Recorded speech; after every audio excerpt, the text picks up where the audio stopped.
Et bienvenue dans cette nouvelle vidéo. Aujourd'hui, on va parler de chiffres, de rentabilité pour les parkings, bien sûr. On va parler de rentabilité brute, rentabilité nette et net tout de suite après l'intro.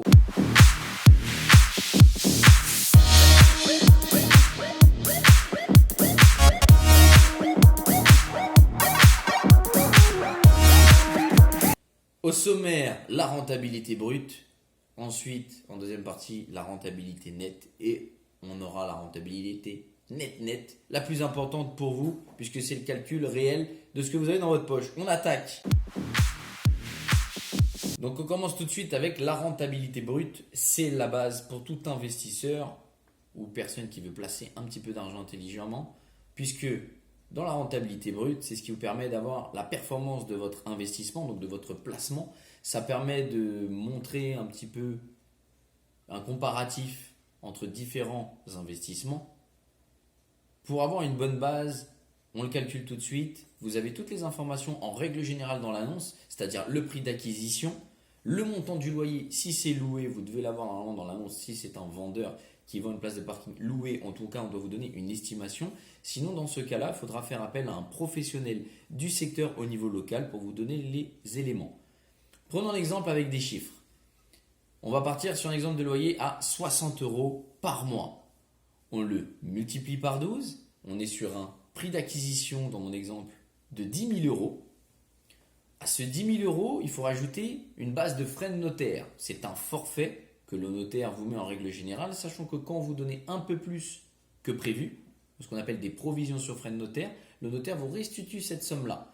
Prenons notre exemple, on va prendre une base de 2 000 euros. Donc mon calcul est le suivant. 60 euros x 12, comme je vous l'ai évoqué, divisé par 10 000 euros, plus les 2 000 euros de frais de notaire, fois 100, et nous arrivons à un taux de rentabilité de 6% brut.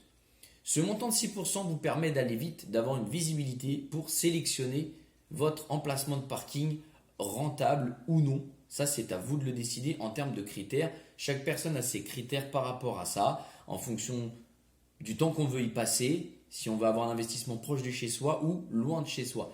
Mais il manque énormément d'éléments puisque ce calcul était relativement facile. Les éléments, on les attaque tout de suite dans la rentabilité nette, à savoir la prise en compte des charges de copropriété, de la taxe foncière, des assurances loyers impayés si vous en avez, des assurances au niveau de propriétaire non occupant qui est obligatoire également. Et maintenant, on attaque la rentabilité nette. Donc du coup, maintenant, la rentabilité nette. On rentre dans le vif du sujet. La différence par rapport au brut, c'est dans l'état d'esprit le même calcul, mais là avec plus de précision, puisqu'on demande directement des éléments précis sur le bien, à savoir donc que le vendeur a à sa possession ou le professionnel de l'immobilier, si c'est un professionnel qui a le bien en mandat.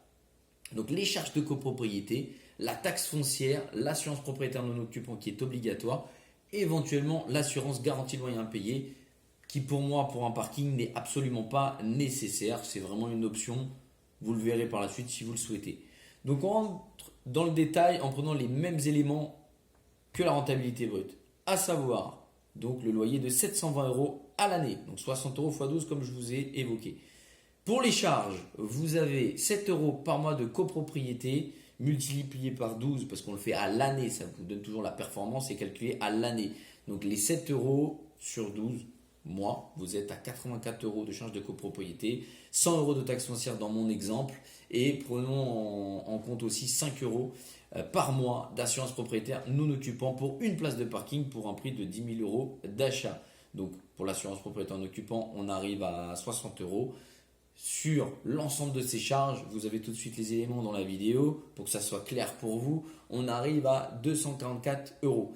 Sur les 244 euros, ça, c'est les charges. Vous avez un loyer de 720 euros, ce qui nous donne une différence de 476 euros. Sur les 476 euros, vous divisez votre prix d'acquisition plus vos frais de notaire et nous arrivons à une rentabilité nette de 3,96%. Il faut multiplier par 100 bien évidemment puisque c'est un pourcentage dans votre calcul. Maintenant, nous allons entrer dans le vif du sujet, dans le net parce qu'il y a encore un élément à prendre en compte, c'est l'impôt sur le revenu en fonction de la tranche marginale d'imposition que vous avez. Effectivement, là, on rentre un peu plus dans le détail, peut-être quelque chose de technique que vous n'avez pas le temps ou la compétence pour pouvoir le réaliser. Et dans ces cas-là, il faut s'aider d'un professionnel pour réaliser cette tâche.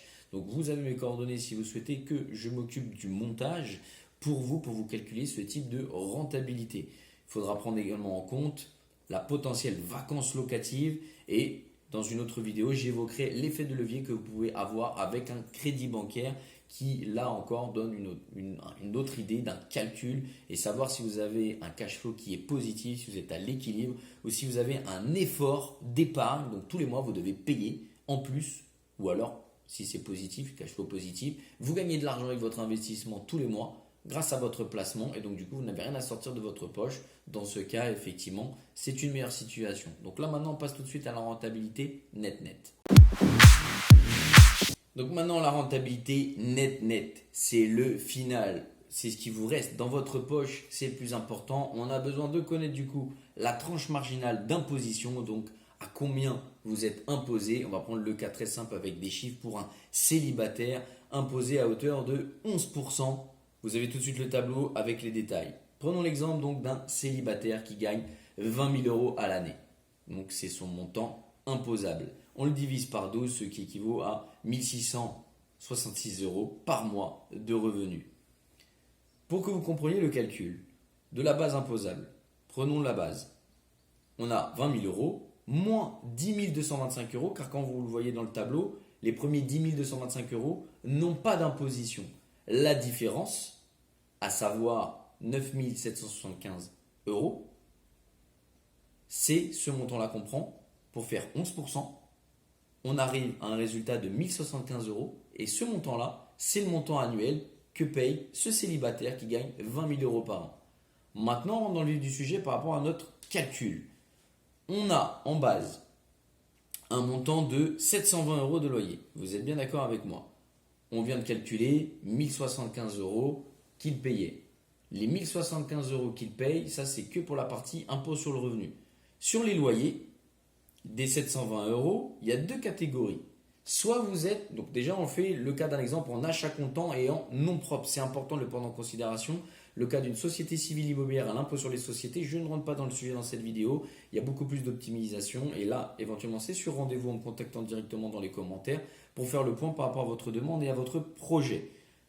Pour reprendre le calcul, que ça soit clair, vous allez avoir tous les chiffres dans la vidéo et éventuellement en description et vous pouvez me contacter pour échanger sur le sujet. On prend la base de 720 euros qu'on a eu de loyer.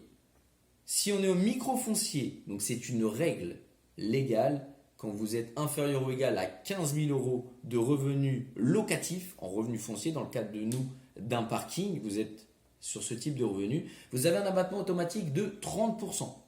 L'autre régime, c'est le réel. Vous déduisez en intégralité les charges que vous avez. Dans notre cas, on fait un exemple avec le microfoncier. Le microfoncier, vous avez donc un abattement de 30%, ce qui nous donne une base imposable à partir de 504 euros.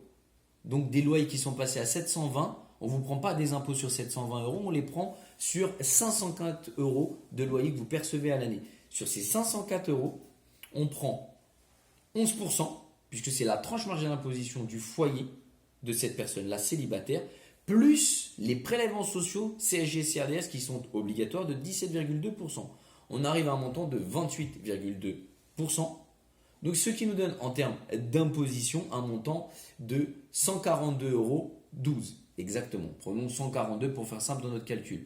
Donc pour calculer la réalité des choses pour avoir votre résultat final, vous prenez 720 euros, vous enlevez 142 euros d'impôts, vous enlevez vos charges de 244 euros, vous divisez par le prix d'acquisition de 10 000 euros qu'on a déjà évoqué, plus les 2 000 euros de frais de notaire, vous multipliez par 100 et vous arrivez à un montant de 2,78%. Donc il vous reste de l'argent. Ce qu'il faut comprendre, c'est qu'il y a quand même une différence entre le brut du départ que je vous expliquais de 6% et un résultat final de 2,78%. Aujourd'hui, on a pris le cas d'un célibataire qui avait une tranche marginale d'imposition la plus basse possible, c'est-à-dire 11%, la première des bases, pour quelqu'un qui gagne 20 000 euros à l'année et dans le cas d'un achat comptant. Je vous évoquais dans une autre vidéo avec l'effet de levier, avec le crédit, où là, c'est plus la même chose. Il faudra revoir un petit peu plus d'éléments technique, plus approfondie et on parlera éventuellement d'un montage en bancaire pour présenter les choses. J'espère que vous aurez appris des choses, que la vidéo vous aura plu. Petite citation du jour, imposez-vous, nous sommes temporaires. Likez, partagez, abonnez-vous et à bientôt. Ciao!